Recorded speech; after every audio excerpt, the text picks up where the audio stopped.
Accessibility addresses the wide range of abilities and disabilities.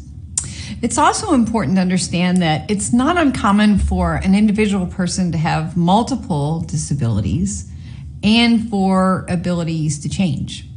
As I mentioned, my optic neuritis flares up sometimes, and it's not much of a problem at other times. When it is acting up, I can't read normal size text, and I need to increase the text size and the line spacing. It's also important to understand the wide range of abilities within a category. For example, visual disabilities includes the wide range from people who are totally blind to different types of low vision. You'll learn more about that later on in this course. For now, let's do an activity to illustrate that. I have 2 pages here. Version 1 is 11-point text with 1.15 line spacing, and the paragraph width is about 40 characters. It takes up about 10% of a sheet of paper, so just a little bit.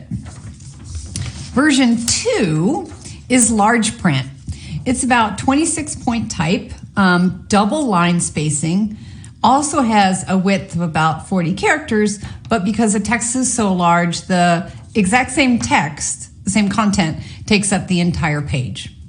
So my question to you is, if you have a person with a significant low vision, which would they be able to read better?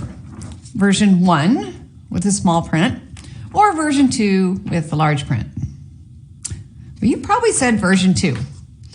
Well, not necessarily. Some people have a condition called tunnel vision, where they only see in the central part of their visual field, so they can't see outside of that. So it's kind of like looking through a tube. They have very small field of vision. Some of those people have very good visual acuity, so they can actually read this smaller font. And they prefer a small font and tighter line spacing so they can see more of the letters at a time. Now you can try this yourself. You can download the pages from this course and get a small tube, even a straw, and hold it inside your hand like this. Don't let it stick out so you don't poke yourself in the eye.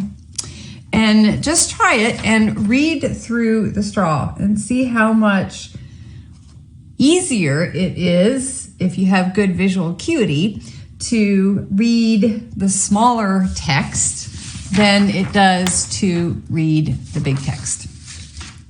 I hope this helps you remember that there are big differences in user needs. In this case, people with different types of low vision actually needed opposite things. And accessibility is all about supporting that flexibility for different user needs. Another point I want to make here is that the accessibility needs of people who are blind are totally different from what non-screen reader users with low vision needs.